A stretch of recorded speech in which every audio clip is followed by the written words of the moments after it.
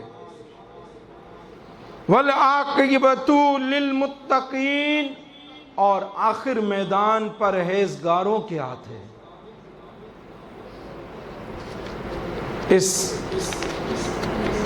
آیت مبارکہ میں حضرت موسیٰ علیہ السلام نے اپنی قوم سے جو کلام کیا اس کا بیان ہوا۔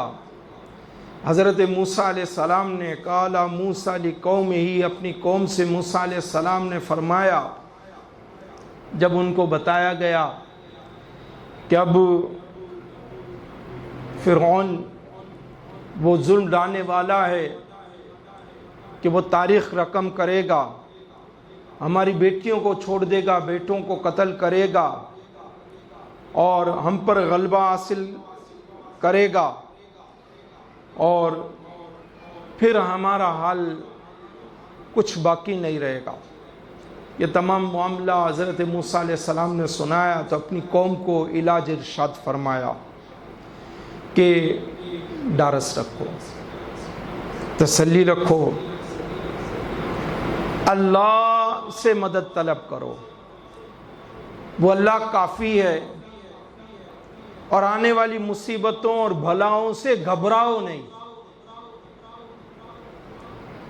بلکہ استقامت کے ساتھ صبر کرو، توکل بھروسہ اللہ پر رکھو، زمین کا حقیقی مالک وہی ہے اور جسے چاہتا ہے اس کے وارث بناتا ہے۔ اور اپنے قوم کو امید دلائی کہ جب وہ جسے چاہتا ہے وارث بناتا ہے تو ہم سچے ہیں، ہم اس کے ماننے والے ہیں، ہم اس کے فرما بردار ہیں، تو ضرور ہماری مدد فرمائے گا۔ اور جو آپ نے آخری جملہ ارشاد فرمایا، اچھا انجام پرہیزگاروں ہی کے لیے ہے، یعنی حالات معاملات کیسے ہی دگرگوں ہو جائیں، خراب ہو جائیں، اینڈ یہی ہے، جو مسلمان ہے، سچا ہے، حق پر ہے، اللہ اس کی ضرور مدد فرماتا ہے، اللہ اس کو ضرور عزت سے مالا مال کرتا ہے، اللہ اس کی ضرور دستگیری فرماتا ہے، اللہ اس کو حالات و معاملات اور واقعات کے قید و بند سے ضرور چھٹکارا عطا فرماتا ہے۔ ہم حضرت موسیٰ علیہ السلام کی اس بات کو اپنے پلے باندھ دیں۔ سورہ بقرہ میں ایک اور تعلیم ارشاد ہوئی، آیت نمبر 153 سورہ بقرہ، یا ایھا الذین آمنوا استعینوا بالصبر والصلاۃ، اے ایمان والو صبر اور نماز سے مدد چاہو، ان اللہ مع الصابرین، بے شک اللہ صابروں کے ساتھ ہے۔ اس آیت میں صبر اور نماز سے مدد مانگنے کا ارشاد ہوا۔ صبر سے مدد طلب کرنا یہ ہے کہ عبادات کی ادائیگی گناہوں سے رکنے اور نفسانی خواہش کو پورا نہ کرنے پر صبر کیا جائے۔ دونوں کو بطور خاص اس لیے ذکر کیا گیا، بدن پر باطنی اعمال میں سب سے سخت کام صبر ہے۔ صبر نہیں ہوتا جب حالات معاملات میں تھوڑا بہت بھی رد و بدل آتا ہے، صبر نہیں ہوتا۔ اور ظاہری اعمال میں سب سے مشکل کام نماز ہے۔ ظاہری اعمال میں سب سے مشکل کام نماز ہے۔ تو آپ دیکھ لیں کہ آج مسجدیں بہت ساری ہیں لیکن مسجدیں کس قدر آباد ہیں۔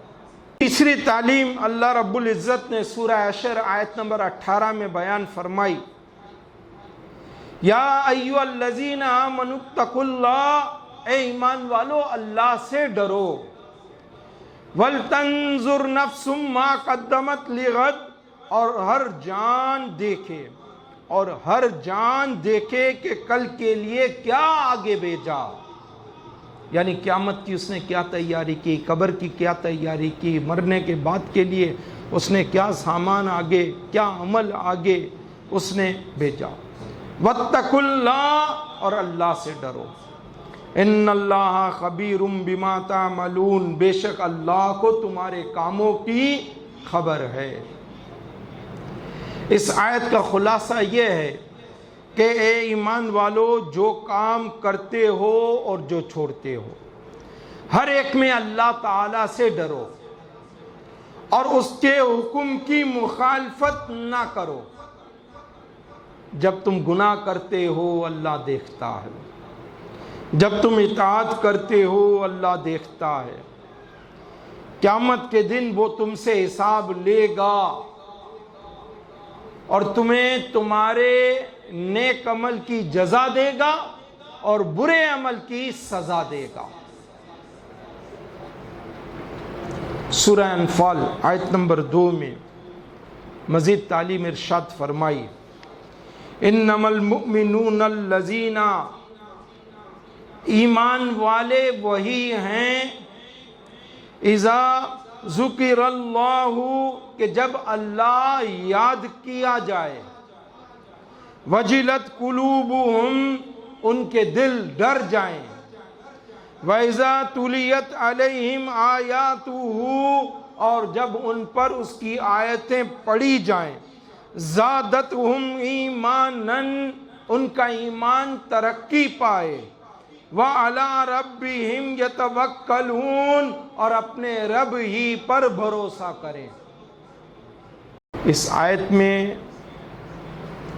سچے ایمان والوں کے، کامل ایمان والوں کے 3 اوصاف اللہ پاک نے بیان فرمائے۔ پہلا وصف یہ بیان ہوا کہ جب اللہ کو یاد کیا جائے تو ان کے دل ڈر جاتے ہیں۔ دوسرا وصف یہ بیان ہوا کہ اللہ کی آیات سن کر ان کے ایمان میں اضافہ ہو جاتا ہے۔ اور تیسرا وصف یہ بیان ہوا کہ وہ ہر حال میں اللہ ہی پر بھروسہ کرتے ہیں۔ جو اللہ پر بھروسہ کرنے والا ہوگا تو وہ اللہ کے سوا کسی سے نہیں ڈرے گا۔ پھر حالات معاملات سے کیا ڈرنا، پھر کسی ظالم سے کیا ڈرنا۔ بحیثیت مسلمان ہم اپنے اعمال کی خبر لیں، اپنے معاملات زندگی کو بدلیں۔ جو تعلیمات قرآن مجید فرقان حمید میں بیان ہوئی ہم عمل کریں۔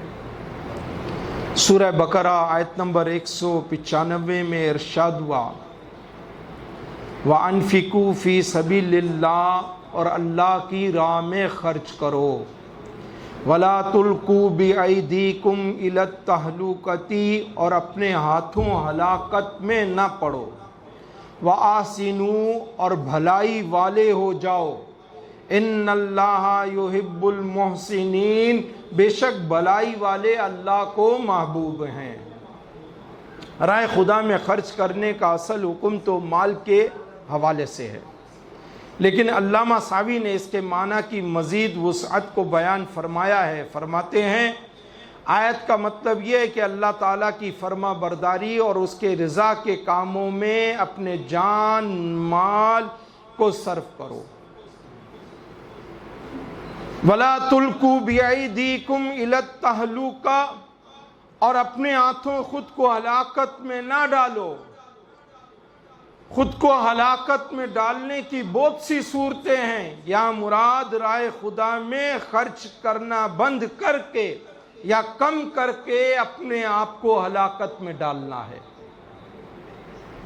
تو اکثر ہمارے ہاں یہ ہوتا ہے کہ حالات معاملات کی تنگی دیکھتے ہیں یا بے چینی حالات معاملات کے سبب دل میں پیدا ہوتی ہے یا معاش کی کمی ہو جاتی ہے یا امتحان کا وقت ہوتا ہے، تو سب سے پہلے ہم یہ کام بند کر دیتے ہیں. اللہ ہمیں نوازے گا، ہم اپنی سوچ اور فکر کو راست کریں. میں دے دوں گا، کہاں سے آئے گا؟ جس نے دیا تھا یہ دے دیں گے، یہ اسی کے پاس جائے گا. جس نے یہ دیا ہے وہ دوبارہ دے گا، وہ دوبارہ دے گا. ہمارے پاس حساب ہے، اس کے پاس حساب نہیں ہے. ہم تعلیمات قرآن پر عمل کریں، ہم اپنے لیے بہتری کا سامان کریں، ہم اپنی آخرت کی بہتری کا سامان کریں. مسلمان آج بھی اگر قرآن شریف کی تعلیمات پر صحیح طرح عمل پیرا ہو جائے تو حالات معاملات بدل جائیں. مادی تدبیر منع نہیں ہے، ظاہری تدبیر اختیار کرنا منع نہیں ہے، یہ بھی اختیار کی جائے اور سرکار کریم کی سنت مبارکہ بھی ہے. لیکن ساتھ ساتھ توکل اور بھروسہ اللہ ہی کی ذات پر کیا جائے. سورہ قصص آیت نمبر 28 ارشاد ہوا وَابْتَغِ فِيمَا آتَاكَ اللَّهُ الدَّارَ الْآخِرَةَ، اور تو اس دولت میں سے جو اللہ نے تجھے دے رکھی ہے آخرت کا گھر طلب کر. وَلَا تَنْسَ نَصِيبَكَ مِنَ الدُّنْيَا، اور دنیا سے بھی اپنا حصہ لینا نہ بھول.